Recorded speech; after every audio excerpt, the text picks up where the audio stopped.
अरे राधा, तुम सांवली, ऊपर से यह काली साड़ी, वो अच्छी दिखेगी क्या तुम्हारे ऊपर? पहले ही तुम्हारे रंग को देखकर लोग ताना मारते हैं। देव राधा को बोला। देखो ना देव, मैं बोलूँगी तो कहेगी सास बोलती रहती है हमेशा। ऐसा लगता है जैसे कौवे को काला टीका लगाया हो। पति और सास की ऐसी बातें सुनकर राधा उदास हो गई। वो काली नहीं थी, सांवली थी और राधा नक्शे में अच्छी थी। पर पति और सास कलर को लेकर राधा को हमेशा ताना मारते थे। क्या करेगा वो भी, वह गोरा और राधा काली। लोगों का क्या, वो तो नाम रखने में पीएचडी होते हैं। ब्लैक और वाइट जोड़ी बोलते थे दोनों को। देव का मन वैसे साफ था। राधा को अगर कोई कलर को लेकर बोलता तो उसे जरा भी अच्छा नहीं लगता था, इसलिए वह भी थोड़ा बहुत बोल देता था ताकि कोई उसे जोरू का गुलाम न समझे। लेकिन जब वह बोलता था तो उसे इस बात का पछतावा होता था। उसकी माँ घर में हमेशा राधा से कड़वाहट रखती थी। आज भी वैसे ही हुआ। घर में उत्सव के माहौल में सुबह जब सास ने राधा से बात की तो राधा थोड़ी घबराई हुई थी। उसका चेहरा भी शांत था। देव वास्तव में खुद पर शर्मिंदा था। अपराधी की तरह बैठने के बजाय वह काम के लिए बाहर चला गया। कई सारी महिलाएं काली साड़ी पहनकर सड़कों पर चल रही थी, पर सभी ही गोरी थी। ऐसा नहीं था, लेकिन उन पर वह काली साड़ी अच्छी लग रही थी। देव काम की जगह पर गया था। उसका बचपन का दोस्त पंकज और उसका पूरा परिवार साथ में था। सभी से जान पहचान हुई। तभी पीठ के पीछे से पंकज की पत्नी आई। वह भी काली सांवली ही थी। काली साड़ी पहनी थी उसने। पीछे से एक आवाज़ आई, प्रतीक्षा दीदी, अच्छी दिख रही हो आप। आपकी साड़ी भी अच्छी है और आप भी। यह सुनकर प्रतीक्षा बहुत खुश हो गई। उससे ज़्यादा पंकज खुश हो गया था। देव पंकज को कौतूहल से देख रहा था। पंकज ने वह देखा और जाना। वो देव के सवालों को हल करना चाहता था। पंकज ने देव से सीधे ही पूछ लिया, पूछो तुम्हारे मन में जो भी है, मैं तुम्हें उसका उत्तर देने के लिए तैयार हूँ। देव पहले हड़बड़ाया, फिर वह बोलने लगा कि नहीं नहीं, ऐसा कुछ भी नहीं है। पंकज ने देव से कहा, तुम मुझे नहीं जानते कि मैं लोगों का मन कितने अच्छे से पढ़ सकता हूँ। तुम तो मेरे बचपन के मित्र हो। तुम्हारे मन की बात भला मुझसे कैसे छुपी रह सकती है। पंकज आगे बोला, चलो ठीक है, तुम्हारा सवाल भी मैं ही बता देता हूँ। तुम यही सोच रहे हो ना कि मेरी पत्नी जो रंग से काली है और आज उसने काली साड़ी पहन रखी है, फिर भी वह और मैं इतना खुश कैसे? देव सब कुछ शांति से सुन रहा था और कुछ भी बोल नहीं पा रहा था।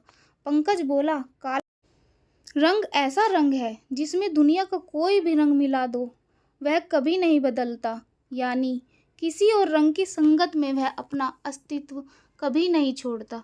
इसी प्रकार प्रतीक्षा भी दिल से एकदम उस कलर के जैसी है, कभी भी रंगीन ना होने वाली लड़की है। वह अपनी मर्जी से जिए, यही मुझे अच्छा लगता है। मैं उसे खुश देखना चाहता हूँ। लोगों का क्या, वह तो बैठे ही हैं बुरा भला बोलने के लिए। गोरी औरत हो तो छिपकली बोलते हैं, काली होती है तो चूहा या कौवा बोलते हैं। क्या क्या नहीं बोलते लोग। ताना मारने वाले मारते रहें, हमें हमेशा खुश रहना चाहिए। वही मैं अब कर रहा हूँ। वो सुबह मुझे बोली, मैं कैसी दिख रही हूँ? मैंने बोला, अच्छी लग रही हो तुम। ऐसा बोलने पर उसके चेहरे पर वह कोलगेट स्माइल देखकर मुझे भी अच्छा लगा। घर से बाहर निकले तो सभी बोलने लगे कि अच्छी लग रही हो भाभी जी। हम दोनों ने अच्छे मन से यह बात सोची, कोई ना कोई ताना मारने के लिए बोलेगा ही। उस वजह से जीने की दशा क्यों बदले। देव को उसके घर का सुबह का माहौल याद आया। वह खुद पर ही चिढ़ गया। उसे लगा वो सचमुच में गलत था। मैं ही राधा को दुख देता हूँ, उस वजह से सब उसे बोलते हैं। अब मुझे ही अपनी भूल सुधार कर उससे माफ़ी मांगनी होगी। उसने हंसते हुए पंकज को अलविदा कहा। अपना काम निपटाकर वह एक साड़ी की दुकान पर गया। राधा के लिए उसने काले रंग की साड़ी ली और घर गया। घर जाने के बाद राधा शांत बैठी थी। उसने राधा को आवाज़ दी और साड़ी उसके हाथों में दे दी। राधा को जरा अलग ही लगा। उसने प्रसन्न भरी नज़रों से देव की ओर देखा। उसने फिर बॉक्स खोल कर देखा तो काले रंग की साड़ी थी। राधा, मैं लाया हूँ तुम्हारे लिए यह साड़ी, आज पहन के दिखाओ कैसी दिखती हो तुम। अच्छी नहीं लगी तो बदल देंगे साड़ी को, देखने तो दो कैसी दिखती हो तुम इस रंग में। राधा को जरा अच्छा लगा। चलो तैयार हो जाओ, जल्दी हम जरा बाहर जाकर आते हैं, एक क्लाइंट के पास जाना है। उन्होंने बुलाया है दोनों को। देव को का यह व्यवहार देखकर बहुत खुश हुई और राधा तैयार होने चली गई। काली साड़ी, उस पर हल्का सा मेकअप और लंबे बालों की चोटी। देव भी क्या, देव की माँ भी राधा को देखती ही रह गई। देव बोला, राधा सॉरी। हाँ, अरे लोगों की बातों में आकर मैं तुम्हें हमेशा उल्टा सीधा बोलता रहा और खरा सौंदर्य किसमें है यह मैं भूल गया था। रंग दो ही होते हैं यह जानकर फिर जीना छोड़ दे क्या, अपनी खुद की पसंद छोड़ दे क्या। तुम्हें काली रंग की साड़ी पहनना बहुत अच्छा लगता था ना, पर मैं हमेशा तुम्हें टोकता रहा। अब मुझे समझ में आया, किसी भी रंग में रंगते वक्त मन साफ हो तो खूबसूरती निखरती है। तुम चाहती थी तुम जैसे चाहती हो वैसे ही जियो, मैं कभी भी तुम्हें नहीं बोलूँगा। और हाँ, सचमुच में सुंदर दिखती हो तुम, तुम्हारे रंग पर अच्छा खिलता है यह काला रंग। राधा के चेहरे की लाली और भी ज़्यादा बढ़ गई थी।